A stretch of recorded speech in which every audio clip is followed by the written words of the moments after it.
ଆଜିର ରବିବାର ଖାଇବା, ରବିବାର ସକାଳର ଖାଇବା କ'ଣ ହେଇଛି ନା ଭାତଟିଏ ହେଇଛି, ମାଛ ଝୋଳ ହେଇଛି, ମାଛ ଝୋଳ ଭାତ, ଡାଲି ଆଜି ହେଇନାହିଁ ଏବଂ ମୂଳା ଶାଗ ଖରଡ଼ା ହେଇଛି ରସୁଣ ପକେଇକି, ତା ସାଙ୍ଗରେ ଦେଶୀ ଆଳୁ ଭଜା ଆଉ କଲରା ଚଟଣି ମାନେ କଲରା ଭର୍ତ୍ତା।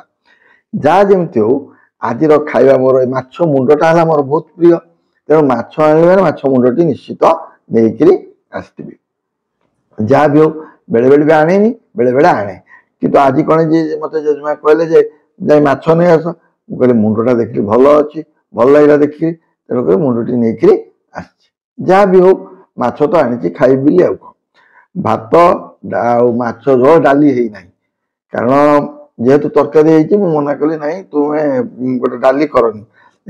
ଭାତ ଯୋଉ ମାଛ ତରକାରୀରେ ଯୋଉ ଆମର ଆଳୁ ପଡିଛି, ସାରୁ ପଡିକି ତରକାରୀ ହେଇଛି ଏବଂ ଅନ୍ୟାନ୍ୟ ଜିନିଷ ମଧ୍ୟ ହେଇଛି। ମୁଁ ସଦାବେଳେ ଯାହା ବି ଘରେ କରି ଖାଏ ସେଇଟା ଆପଣମାନଙ୍କୁ ଦେଖାଏ। ତେଣୁକରି ଆଜି ଯୋଉ ହେଇଛି ଆମର ଖାଇବାଟି କେମିତି କ'ଣ ହେଇଛି ମୁଁ ଆପଣମାନଙ୍କୁ ଖାଇକିରି ଜଣେଇବି, କାରଣ ନ ଖାଇଲେ ତ ଟେଷ୍ଟଟା ଜାଣି ହବନି କେମିତି କ'ଣ କରୁଛନ୍ତି କ'ଣ ନାହିଁ।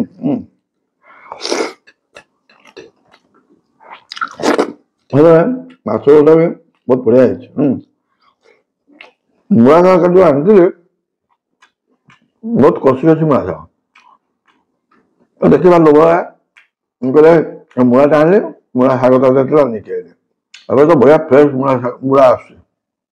ମୂଳା ଶାଗକୁ ରସୁଣ ପଚେଇ ଦେଇକି ଆଳୁ ପକେଇ ଦେଇ ଖରଡ଼ା ହେଇଯାଇଛି, ତା ସାଙ୍ଗେ ଦେଶୀ ଆଳୁ ଆଣିଥିଲି। ଯାହା ଭଜାଟା ବି ବଢିଆ ହେଇଛି। ମୁଖ୍ୟ ହେଲା ମାଛ ତରକାରୀ ଆଜି ହେଇଛି, ଅନ୍ୟ କିଛି ହେଇନି, ମାଛ ଝୋଳ ଟିକେ ହେଇଛି।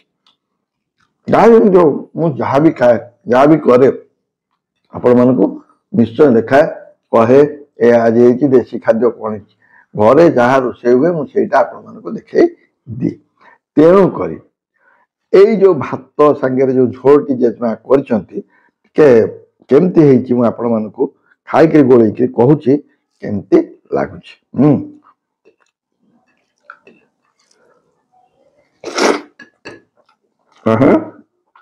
ଦେଶୀ ଆଳୁ ଭଜା ଗୁଡ଼ା ଖାଉଛି, କେମିତି କ'ଣ ହେଇଛି କହୁଛି। କିନ୍ତୁ ମାଛ ଝୋଳଟା ବହୁତ ବଢିଆ ହେଇଛି।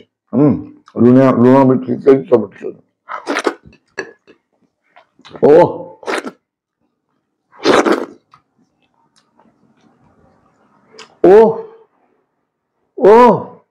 First class, first class. ଆପଣ ମାନେ ଘରେ କରି ଖାଇବେ, ମତେ କହିବେ।